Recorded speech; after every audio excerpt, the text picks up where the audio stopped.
जय श्री राम।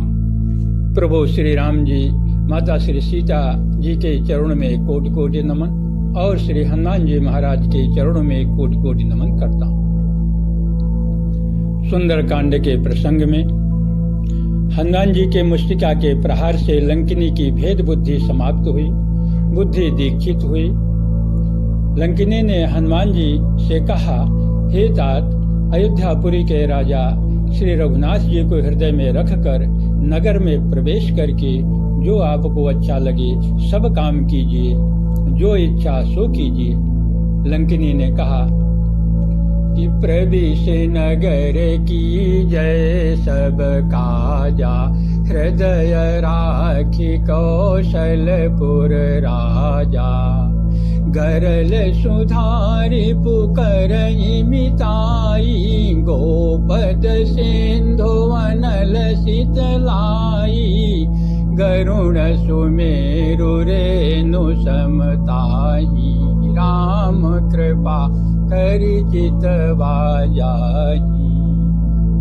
गरल सुधा रिपु करहि मिताई, गोपद सिंधु अनल शीतलाई।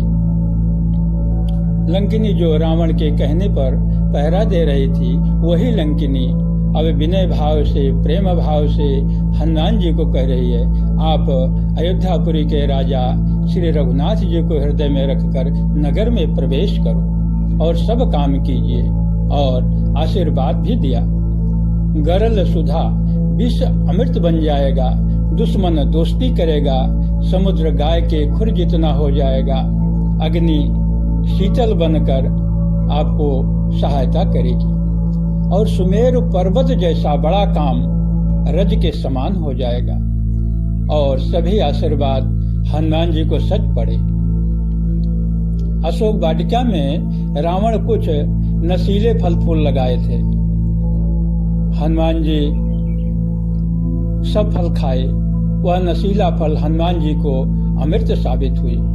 लंका नगरी में विभीषण दुश्मन रावण का भाई दोस्त बन जाए, भाई बन जाए, आशीर्वाद की सफलता है।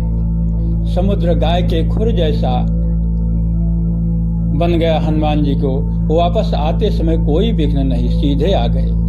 अनल शीतलाई, सारी लंका जल गई और हनुमान जी के पूंछ में आग लगाई गई, लेकिन उन पर कोई असर नहीं हुआ।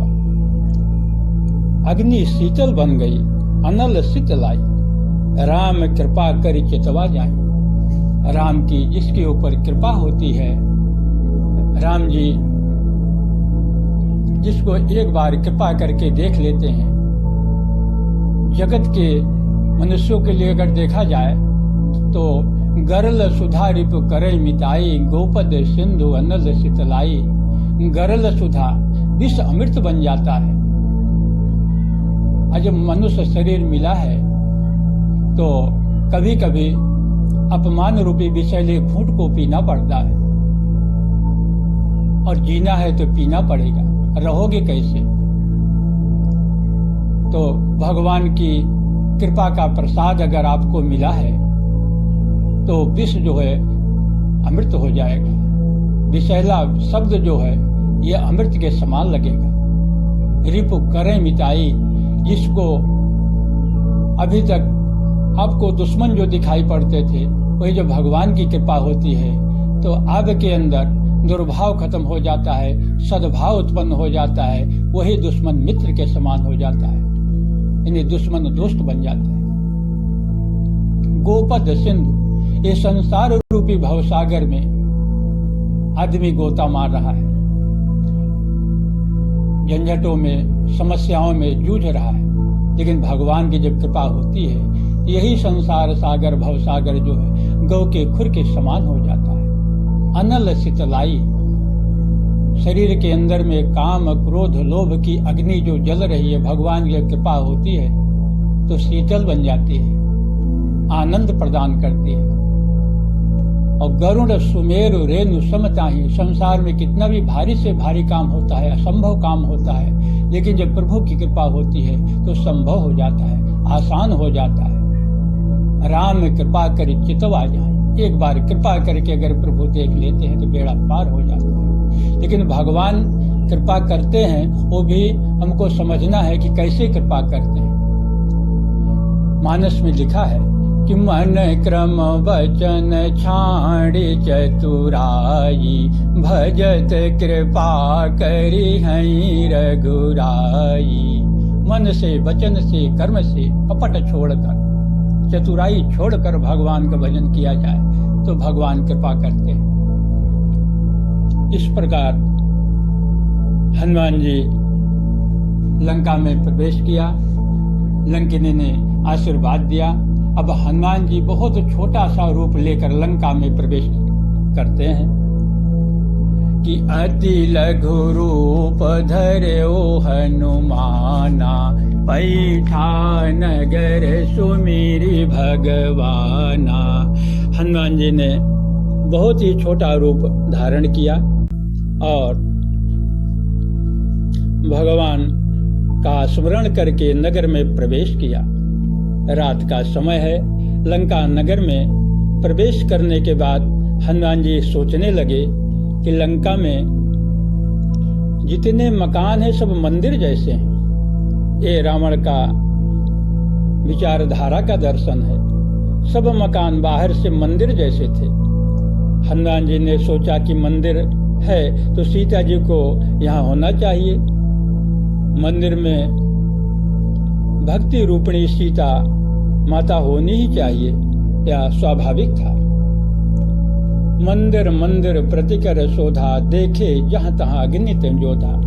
एक एक मंदिर में हनुमान जी प्रवेश करते हैं, अंदर जाते हैं और देखते हैं जहां तहां गिनत योद्धा हैं। कुछ योद्धा सो रहे हैं, कहीं भोग भोगा जा रहा है। हनुमान जी बाहर निकल आते हैं। रावण की विचारधारा में बाहर से योग और अंदर से भोग, और जगत की विचारधारा में बाहर से भोग अंदर से योग है। ये देह नगर और विदेह नगर में यही अंतर है। लंका का दर्शन हनुमान जी करते हैं। मकान को मंदिर मानकर हनुमान जी जाते हैं, लेकिन वहाँ सीता जी के बदले आसक्ति दिखती है, भोग दिखाई पड़ता है और बाहर निकल जाते हैं। इसके बाद गयऊ दशानन मंदिर माही, अति विचित्र कही जात सुनाही।